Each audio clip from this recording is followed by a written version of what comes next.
Decluttering. This is not just about getting rid of things, guys. I'm Lisa Martinez, the founder of Little with Great Love, and we are going to talk about the additional benefits of decluttering today. I'm excited to share some of the emotional and spiritual benefits of decluttering, which is getting rid of clutter. Now, first, my disclaimer is I am not Marie Kondo or a tidying expert, but I am somebody that likes to be organized, and I don't have it all nailed down. And I'm going to show you some of the trouble areas in my own home so that you know that we're on the journey together, right? So let's help each other on the way.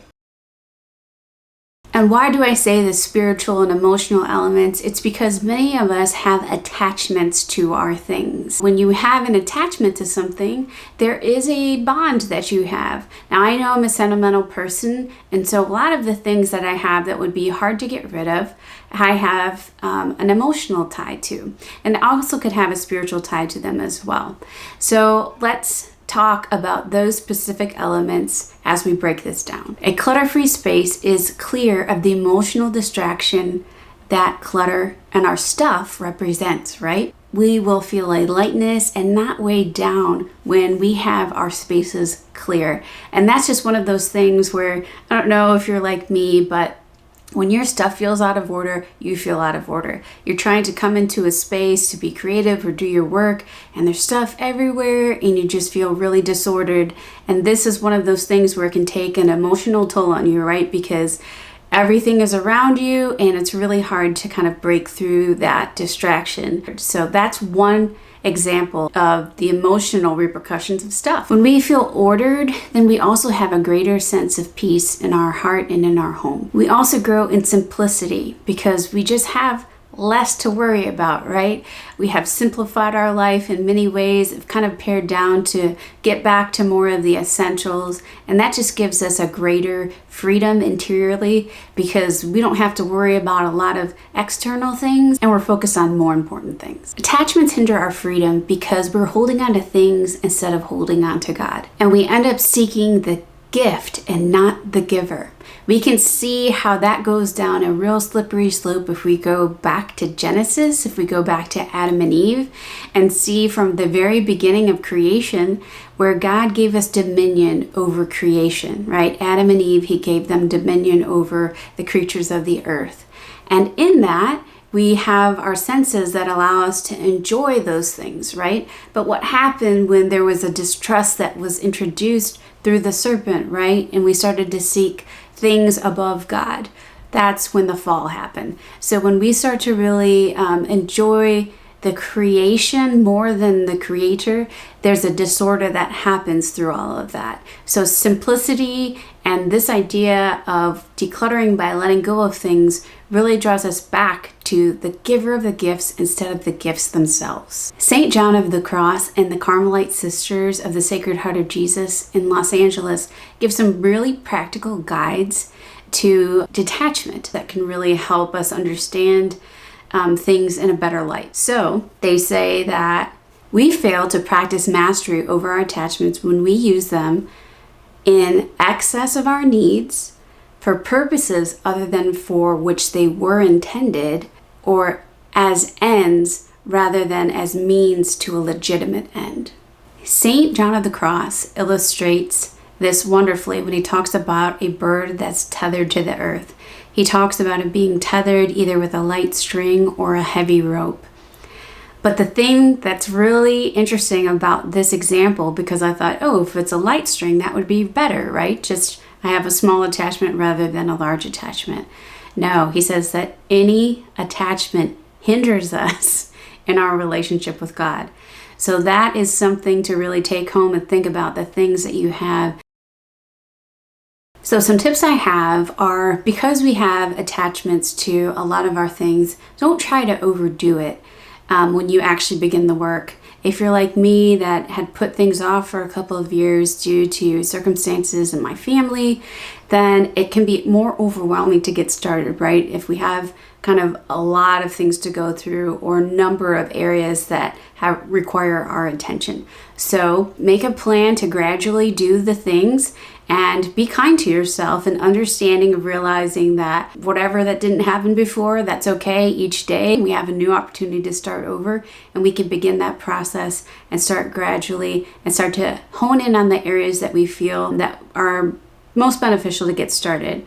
Maybe even give yourself a smaller area to get going so that you kind of get that win under your belt and you feel like you're making progress and then can move forward from there. It's not just physical energy that you need, because this has also emotional, ties to it for things that you're going through and trying to make decisions on. So be intentional about blocking out an amount of time that you'll have to really be able to start to make a dent on it, and then you can gradually continue from there. Another great point is to think about the way you're feeling. So you got to think about also your mindset as you go in. If you're really frustrated and you feel completely overwhelmed, then really try to address that mindset and allow yourself to sort through those feelings before you really go, because that's going to make this whole process a lot harder if you go in with that negative mindset. Acknowledge these feelings and then be compassionate, start to work through them, and ask the Lord also to take captive those negative thoughts and to give you the grace to be able to simplify your life and your home and bring out the greater attachment to Him over attachment to anything else. Another important point is to be prepared. Think about the area that you're about to clear, and if you go into it and you're not really prepared with the things that you're going to need to declutter that space, it's going to hose you up and just set back your progress. For example, when we were working down in the garage, we needed shelves. We also needed bins that fit for those particular size of shelves. And those are all things that my husband measured and figured out before we actually got started, so that it didn't really hose up our progress. Just have to stop and figure out those things amidst all of it. And that would have really bottlenecked us one more time. Also, where do you plan to usher out those items, and how are you going to do that? So you can think about, well, I'm going to be going through filing today, so I'm going to need file boxes, file folders, hanging files. I'm going to be creating piles for Goodwill, so I'm going to need trash bags, boxes, those kind of things, so that you're prepared when you go in. So I'm sure that you guys have heard of the show Hoarders. The doctor, Melva Green, that worked on that show, paired up with an author, Lauren Rosenfeld, to write a book that gives some good tips, apparently. Some of the ones that I want to bring up here are just some questions that can help guide you through the practical time of when you're looking at a particular item, whether you should keep it or let it go. Their book is called Breathing Room, Open Your Heart by Decluttering Your Home, and is guided by 10 principles of spiritual decluttering that form the basis of this book. I'll put a link to an article that gives a breakdown of those 10 bases below. But they provide some really good info about should it stay or should it go. And I'm going to give you a couple of those right now.